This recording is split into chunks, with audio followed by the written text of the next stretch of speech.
Hi guys, welcome back to the channel. So the plot thickens. Last week we've done a video on the farming and in fact the farmers threatening us with the food shortages in the coming years. This was all due to a latest legislation, tax legislation that coming into effect, where the farmers are now going to be liable to 20% inheritance tax when the farm gets passed on to a further generations. This prior to that legislation was zero. On the top of that, the business, agricultural and property release rate is going to be dropped from 100% to 50% in the 2026. As I mentioned on the previous video, guys, and we discussed it with Mark on our farming chats on Sunday, this is going to be affecting 70% of the farmers. This is quite a huge percentage. If you look back, guys, on the previous subjects that were covered, what government been doing to trying to get people out of the farming, it is absolutely ridiculous. So far, no wonder that the obviously farmers are getting really angry with the whole situation. They have asked the government to overturn the whole rule because for many, unfortunately, it's going to mean that they're not going to be able to keep their farms. They'll have to sell them off to pay the tax, which is not particularly great for a farming community or in fact for the whole country. So because the government said they're pretty much refusing to overturn this, now farmers have decided to create a protest. So we already said to you guys that on the 19th, which is the coming Tuesday, is going to be the protest where the farmers are going to be going there to the Westminster and trying to demand that they overturn the rules. And of course, our best friend Mark, the bald hat farmer, going to be attending that and hopefully be able to share some footage. However, guys, on the top of that, the farmers are now actually threatening with the imminent food shortages. They're saying to us, if nothing changes, if government decided not to overturn, they're going to create quite a hoo-ha and a protest. And they're talking about, guys, blocking the ports, so blocking the Dover ports with the machinery and the farms. So obviously stop the food supply chain. They're also talking about the refusal of actually sell their produce to the supermarkets. So we're going to get no food whatsoever.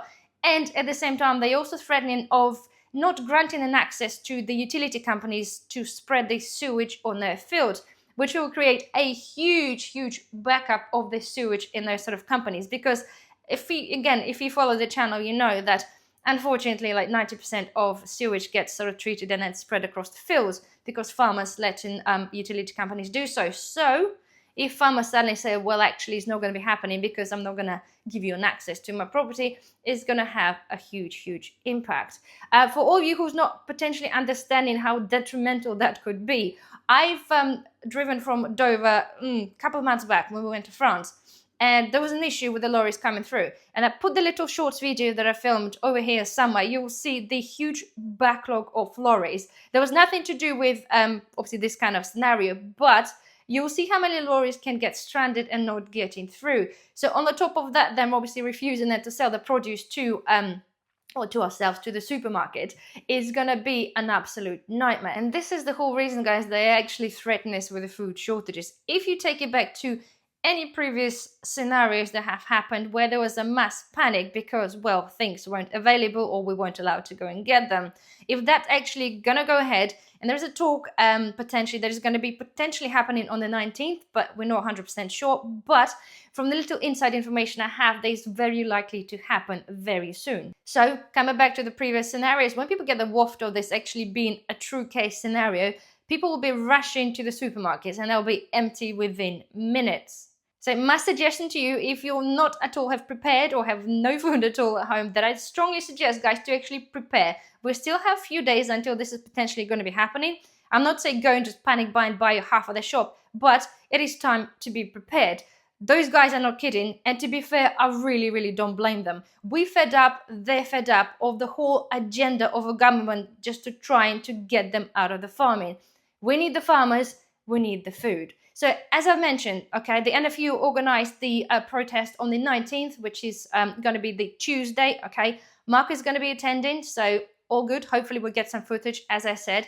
At the same time, we're talking to Mark this Sunday, 17th, okay, our usual time, usual farming talk at 7 p.m., okay, and hopefully we'll get you some more information to see if he knows any more details of potentially what's going to be happening and when.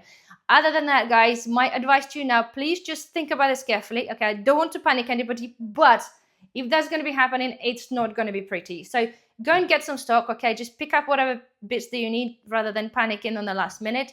And I'll see you guys this coming Sunday, 7 p.m. Thank you for watching. Bye-bye.